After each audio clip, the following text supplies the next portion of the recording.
That final page was creepy. Like, seriously creepy. With how Scylla has gotten so fucked up thanks to so many of her characters like Bond or Escanor and all that. Seeing the way she looked at the end of the chapter, and you see those faces behind her, which are like the souls and stuff, and the way just her entire jawline was, I'm just like, damn. Like, that's creepy. Like, that's seriously creepy. That's like some nightmare fuel right there. And damn, Nakaba-sensei, you went in with that final panel of this chapter of Taizai. So yeah, this officially confirms that Scylla is still alive. Now, which makes a lot of sense, because, I mean, for one, Elaine is still around. And that's something that has been very strange, honestly. Many, myself included, probably are thinking, like, maybe Scylla's dead, and, you know, thanks to Elizabeth, that's how she's managed to maintain and stay in this realm of existence for as long as she can. But thanks to, you know, Scylla being around, now we understand why Elaine hasn't disappeared yet. It makes just so much more sense now. And so that still is on the table now. That big problem, that conflict that Bond needs to face. Because a long time ago, about like 30 chapters ago, it might have been that long, about 30 chapters ago or so, I remember talking about Bond and saying he has a big decision to make. When he finally faces Scylla, and if she was like alive or whatever, and he has to kill her, it's like making that decision. If you kill Scylla, that means that you're technically, you know, giving up Elaine. And I wonder if Bond would make that decision. We've seen how far he would go for Elaine many times throughout this series. And after all this time, Bond has finally been reunited with his loved one, Elaine. And it's something that he never would have, you know, actually had if it wasn't for this enemy, Scylla, bringing her back. And so, Bond is finally reunited. But is he willing to take that step and get rid of Scylla? Kill her. But if he does that, that would mean that Elaine would disappear. Is he willing to do that is the question. And so he has to face that. That's something that he as a person is going to have to face. And so that conflict is still on the table. Because as soon as he gets rid of her, Elaine will disappear. So I'm pretty excited about that. I'm really excited because Bond, he's a character that I've said many times, besides Escanor, I love Bond. He's like one of my favorites just because of his personality. And Escanor's kind of moved up and replaced him a little bit just because of Escanor being praised the sun. I mean, this man is like the sun god, so I just love him.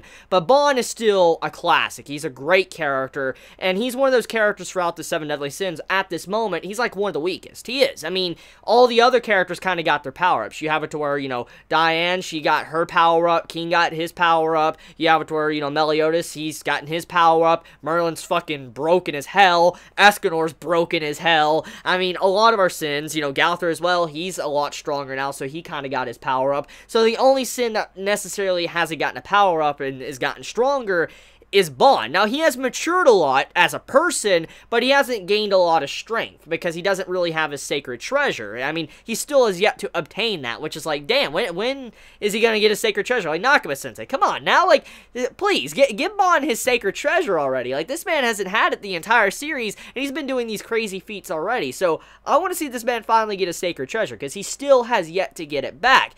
Anyways, though, basically, Bond's conflict is coming very soon, which might potentially lead into some development. For instance, character development, but also power-up. So, I'm looking forward to that. I'm looking forward to seeing what Bond is capable of in the future, and what Nakaba-sensei is going to do with him as a character. Because for Scylla to still be around, that's basically letting us know as the readers that Bond is going to get the spotlight very soon, and he is going to be getting a power-up. So, that's what Nakaba-sensei is trying to let us know.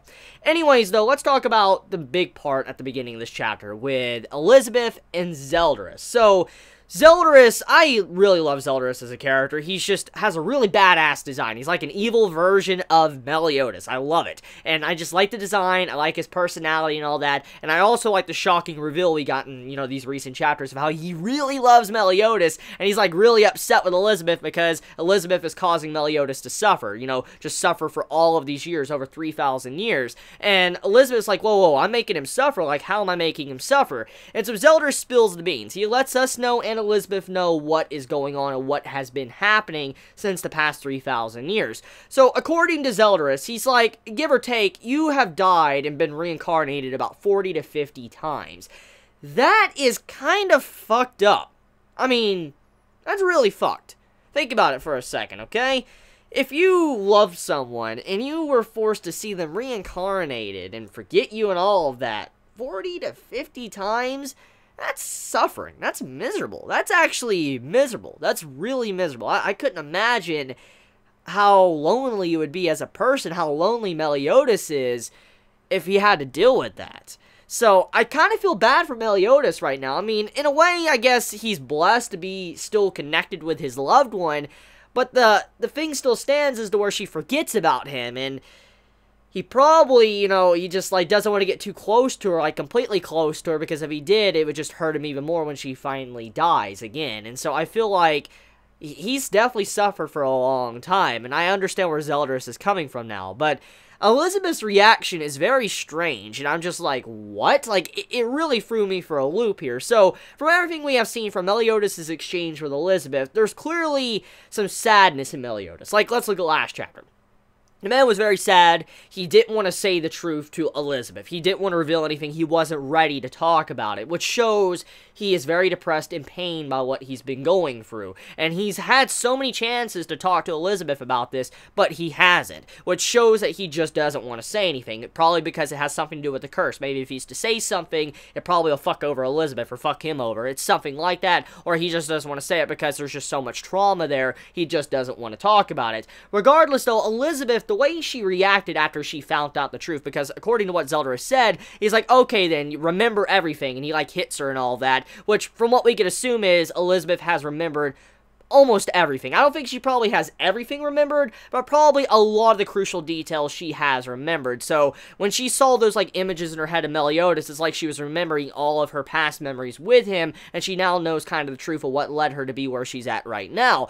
And so, when she was sitting there crying, at first I thought it was sadness, but in fact, it was actually she was happy. She was very happy to know the truth now, to realize what Meliodas has been doing for her. And I'm like, whoa, like, that's kind of fucked up, because wouldn't you be sad if you've been making someone that you care about suffer for all these years? That would make you feel upset, wouldn't it? Normally, that's the general reaction. Like, if you know that you've been making someone suffer, even if they have been doing it because they love you, and you would be happy about that aspect, you would probably be upset and feel guilty after seeing what they have done for you. So, the way she reacted to that, I'm like, what? Like, what? Like, I don't know what's going on there, but there definitely needs to be some explanation to that. So, Nakama-sensei, please, you need to give a little bit more details to why Elizabeth reacted like she did in this chapter when she was crying. It's like, I'm very happy and all that. So, we'll see, even though she's been making him suffer.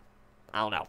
So, besides that, we also have the situation with what's going on with Merlin. So, Elizabeth officially fixes Merlin. Merlin is fine at this moment. She actually was officially decursed. For instance, Elizabeth came in and removed the curse that Zeldris placed on top of her, which shows that Elizabeth is very powerful as a goddess. To remove something like Zeldris' curse from Merlin just shows how powerful she is and how essential she is in the future of this series as a support or a healer, in this case, of combat ability. So, Merlin is healed, and now they're moving on to the next part of the journey, which is to help out Camelot, find Arthur, and also take out the rest of, you know, the 10 Commandments. So, while this is happening, we see an update status with Escanor, and it's revealed that he is still thinking about what Merlin said when it came to Arthur, how Arthur is her hope. And we know how Escanor is. This poor man, he loves Merlin quite a bit. It's just very obvious, and I think Merlin as well understands this too. I think she's very aware of that.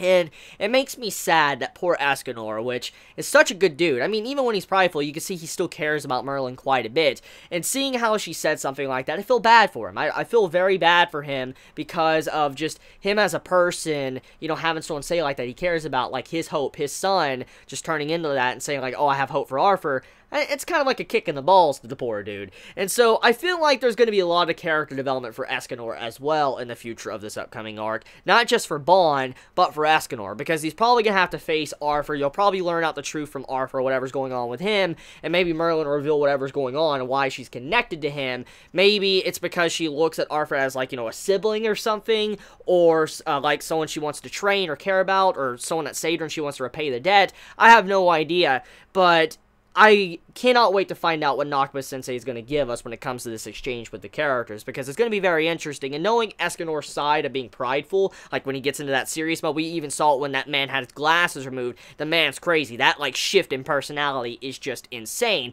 So I wonder how he's going to react when his glasses get removed. How will he treat someone like Arthur? What would he do to the man? What would he say to the man? Well, this man want to bend Arthur over and just break him in half for, you know, taking his Merlin away, because, I mean, Escanor is the dude. He's the sin of pride. This man is like, everything I own. Like, I own this world and stuff. So, I'm curious on how he's going to treat Arthur in his, you know, actual sun god state. So, excited about that. I'm excited for that eventually to happen, because that will happen. That's bound to happen eventually. Now, moving on to the next part, let's talk about the character designs of all our sins. So, all of our sins, they went back to their old armor. That was a really great surprise with this chapter, because I don't know if it's just me, but I really loved the original Seven Deadly Sins designs. Like, when we saw the flashbacks in the past and stuff, seeing, like, you know, Diane in her outfit, seeing King in his, or Meliodas, Bond, and all them, I love their outfits. They had some really badass looking armor, and it's something I really loved about Taizai. What, actually drawed me into Taizai when I was reading it for the first time. I was like, holy crap, the designs on these characters look cool. I like their armor and all that. And seeing how they're actually donning the armor that started it all, what we saw it earlier on in the beginning of the series, like, you know, through flashbacks, I'm glad to see it. It's like, you know, shit's going down. Shit's about to get serious when they're wearing this armor. So that made me smile, and I was very happy to see the old designs pop up and all that. Seeing someone like King wearing his armor, Diane wearing an armor, you know, Meliodas, it made me smile. So good stuff, Nakaba Sensei. It might have been fan service in a way just to see that armor, but it was really great fan service to see our characters in these suits of armor. So yeah, besides all that, that's basically what happened this chapter. So it was a good chapter. I enjoyed it, and I like the details we got. I like the setup we got. So yeah, I can't wait to see what happens next. How do you feel about them going to Camelot to help out the hostages? How do you feel about, you know, Scylla still being alive? How do you feel about Merlin not being able to, you know, teleport into Camelot because of this magical barrier, and that Gowther is going to stop at some place, so that's going to lead into some development with him? Just let me know your honest thoughts, how you felt about this chapter. I love you all so much. Please be safe. Chibi out.